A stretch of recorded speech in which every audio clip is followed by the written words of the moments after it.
ভিডিওটা দুপুর থেকে শুরু করলাম। হাই এভরিওয়ান, আসসালামু আলাইকুম। আপনারা সবাই কেমন আছেন? আশা করি সবাই অনেক ভালো আছেন। আলহামদুলিল্লাহ, আপনাদের দোয়াতে আমরাও সবাই ভালো আছি। তো বাসায় কে আসলো এত জিনিসপত্র নিয়ে, তো অবশ্যই আপনারা জিজ্ঞেস করবেন। তো আপনারা সম্পূর্ণ ভিডিওটুকু দেখতে থাকুন, অবশ্যই বুঝতে পারবেন কে আসলো এত কিছু নিয়ে। তো পুরোটা ভিডিওর সাথেই থাকবেন, আশা করি কেউ স্কিপ করবেন না।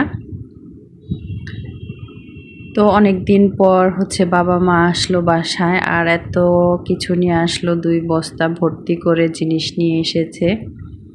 আসলে কি বলবো, মা বাবার ভালোবাসা আসলে কখনো কোনো দিনও ভুলতে পারবো না।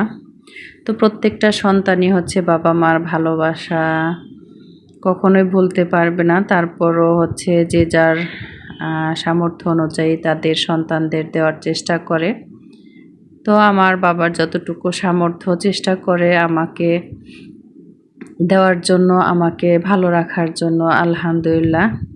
তো আমি নিষেধ করি, যেহেতু আমার বাবা অসুস্থ, যে কোনো কিছু আনার দরকার নেই, আনবেন না। তারপরও দেখেন 2 বস্তা ভর্তি করে নিয়ে আসছে। তো আমার বাবা অবশ্য এগুলো উৎসাহ করে নিয়ে আসেনি। তো রাতুল গিয়েছিল, আমার বোনের ছেলে। তো আমার বোনের ছেলে এগুলো ক্যারি করে নিয়ে আসছে।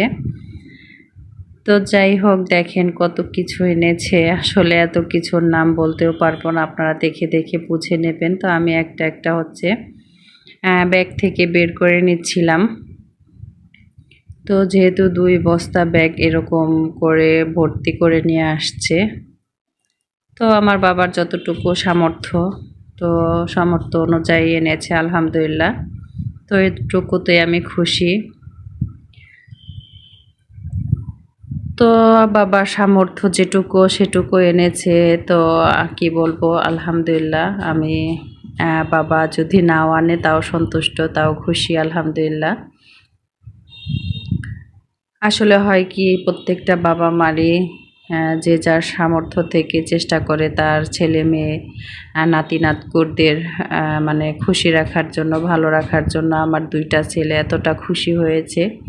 তো আমার আব্বা মা অনেক দিন পরে আসলো, সেই রমজানে এসেছিল, আর এরপর আর বাসায় আসা হয়নি।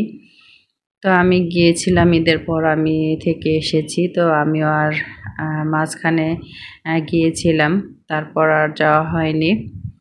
তো দেখেন কত কিছু নিয়ে আসছে, ছোট ছোট বিস্কিট, জুস, 7 আপ, তারপর কেক, বিস্কিট, ব্রেড, এমনি কেক, তারপর পোলার চাল, আটা, তারপর এখানে 2টা মিষ্টি কুমড়া। তো অনেক কিছুই নিয়ে আসছে। আমি তো আপনাদের বের করলাম। আমার 2 ছেলে এখানে ভাগাভাগি করছিল কে কোনটা নেবে। আসলে বাচ্চাদের একটা খুশি, মানে কি বলবো। তো সবগুলো খাবে না, তারপরও ভাগাভাগি করছিল।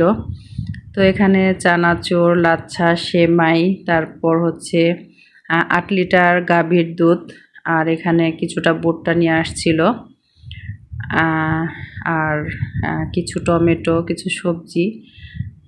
তো যাই হোক, অনেক কিছু এনেছে। তো আপনারা দেখে বুঝতে পারছেন। পোলার চাল এনেছে 2 কেজি, 2 প্যাকেট লাচ্ছা, 2 প্যাকেট সেমাই। আসলে অনেক কিছু এনেছে, আমি আসলে নাম সব কিছুর বলতে পারছি না, আপনারা দেখে বুঝে নেবেন।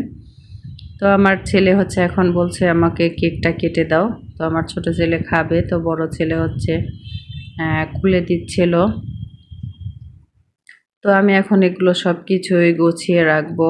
তো আপনারা কেউ কিছু মনে করবেন না। তো আমি কখনো শেয়ার করি না, তো আজকে শেয়ার করলাম যে আমার বাবা মা এসেছে, তো কি এনেছে।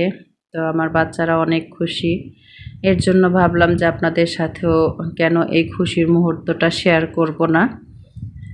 তো সবাই মাশাআল্লাহ বলবেন। আসলে মানুষের বদনজর অনেক খারাপ জিনিস। তো আমি চাই না, আমি ভিডিওতে অনেক কিছুই শেয়ার করি না। তো আমার হাজবেন্ড নিষেধ করে যে বদনজর বলে একটা জিনিস থাকে। যাই হোক, সবাই মাশাআল্লাহ বলবেন। তো মাশাআল্লাহ বললে বদনজরটা লাগবে না। তো এই তো এখানে কেক কাটবে। এখন কেক কাটার পর আমার ছোট ছেলে খাবে, আর এখানে সব বিস্কিটগুলো গুছিয়ে রাখছিল। আমার ছোট ছেলে কিন্তু সব খায় না, তারপরও হচ্ছে মানে এটা নেবে এরকম করে, কিন্তু একটাও কিন্তু ওরকম খাবে না, একটু খেয়ে খেয়ে রেখে দেবে। আর আমি বাচ্চাদের চেষ্টা করি বাহিরের জিনিস কম খাওয়ানোর জন্য। আসলে এখন মা বাবা এগুলো নিয়ে আসছে, তো ওরাই তো আর সব খাবে না, আমরা সবাই মিলেই খাবো। তারপর দেখা যায় প্রত্যেক দিন হুজুর আসে, তাকে নাস্তা দিতে হয়, বা বাসায় কোনো মেহমান আসলে নাস্তা দিতে হয়। আসলে এগুলো তো আর ওরাই সব খাবে না। তো এর জন্য আপনাদের বললাম যে বাসায় প্রত্যেক দিনে আমার হুজুর আসে, তাকে নাস্তা দিতে হয়। তারপর কেউ আসলে আশেপাশের বাসার যে ভাবিরা আসে তাদেরকে নাস্তা দিতে হয়। তো এগুলো সবসময় রাখতে হয় ঘরে। তো এই তো কয়েক আইটেমের বিস্কিট, চানাচুর, অনেক কিছুই নিয়ে আসছে।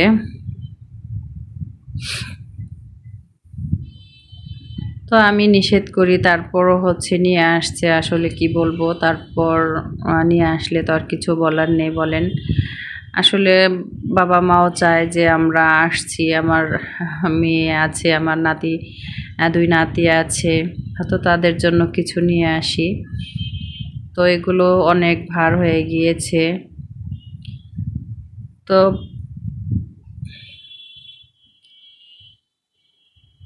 দেখতে থাকুন ভিডিওটুকু।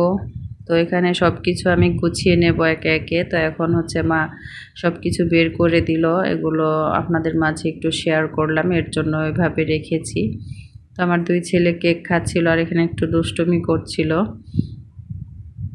তো যাই হোক, আপনাদের যাদের ঘরে এরকম সন্তান আছে, তো আপনারা হয়তো বলতে পারবেন, তো বাচ্চারা থাকলে কিন্তু এরকম খুনসুটি করতেই থাকে। আমার ছোট ছেলে বড় ছেলের চেয়ে 6-7 বছরের ডিফারেন্স।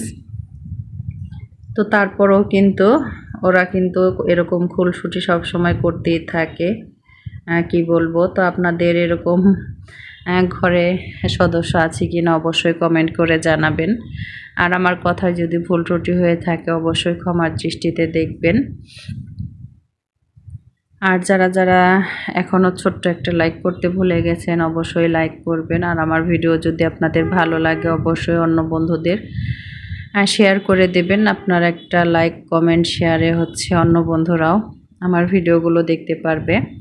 আর আমার ভিডিওগুলো আপনাদের কেমন লাগে অবশ্যই একটু জানাবেন। আর প্রচণ্ড গরম, আমার বড় ছেলে হচ্ছে ঘেমে যাচ্ছিল। ও একটু কি যেন কাজ করছিল বারান্দায়, হচ্ছে ওর বাগান আছে, তো ফুল বাগান।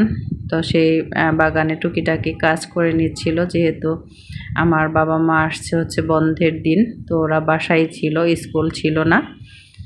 এর জন্য আমার ছেলে হচ্ছে মাশাল্লাহ বাগানের যে সব ফুল গাছ লাগিয়েছে ওগুলোর একটু পরিচর্যা করে। তো এই তো আমি হচ্ছে আটাগুলো বক্সে ঢেলে রাখছিলাম আর সব এখানে গুছিয়ে রাখবো। তো এখানে একটা বড় ঢাকনাওয়ালা বক্স, তো এখানে সব কিছু হচ্ছে আমি এটা রাখবো, বাইরে থাকলে দেখা যায় নষ্ট হয়ে যাবে। এর জন্য শুকনা খাবার আমি এরকম কন্টেনারে রাখি, বড় বড় কন্টেনার বলেন বা জার বলে অনেকে, যে যেটাই বলেন না কেন, আমরা কন্টেনার বলি বা বক্স বলতে পারেন। বড় এগুলায় শুকনা খাবার সব রেখে দিচ্ছি, আর কিছুটা হচ্ছে বাহিরে রাখবো খাওয়ার জন্য। তো সব তো আর এখানে জায়গা হবে না, আমি এই তো গুছিয়ে রাখছি। তো গুছিয়ে রেখে দেব। আর সবাই আমার বাবা মার জন্য দোয়া করবেন, আল্লাহ যেন তাদের দীর্ঘজীবী করে। তো আমার বাবা মা দুইজনেই শারীরিকভাবে একটু অসুস্থ। তো বয়স হলে যা হয়, আমার মার পায়ে ব্যথা, হাঁটুতে ব্যথা, আবার বাবার কোমরের সমস্যা। কিছুদিন আগে অনেক অসুস্থ হয়েছিল, আপনাদের মাঝে শেয়ার করেছিলাম। তো যাই হোক, বয়স হলে যা হয় আর কি। তো আমি চেষ্টা করি আমার যতটুকু সাধ্য আমার বাবা মাকে ভালো রাখার জন্য। তো যাই হোক, সব শেষেই বলবো আমার আব্বা মা আমার পরিবারের জন্য সবাই দোয়া করবেন। তো আমি দুধগুলো হচ্ছে ছেঁকে 2 লিটারের বোতলে রেখে দিচ্ছিলাম, তো ডিপ ফ্রিজে রেখে দেব। তো এই তো আমি সবগুলো সুন্দর করে সব জিনিসপত্র গুছিয়ে রাখলাম। আর ফ্রিজটা আমি ঈদের আগে ক্লিন করব, অনেকটাই বরফ জমে গেছে আর দেখা যায় অনেক কিছু আর শেষ করে ফেলতে হবে। সামনে যেহেতু কোরবানি ঈদ, একটু ফ্রিজটা খালি করতে হবে। তো আজকের ভিডিওটা এ পর্যন্তই। সবাই ভালো থাকবেন, সুস্থ থাকবেন। আজকের ভিডিও আর লং করব না। সবাই ভালো থাকেন। আল্লাহ হাফেজ। আসসালামু আলাইকুম।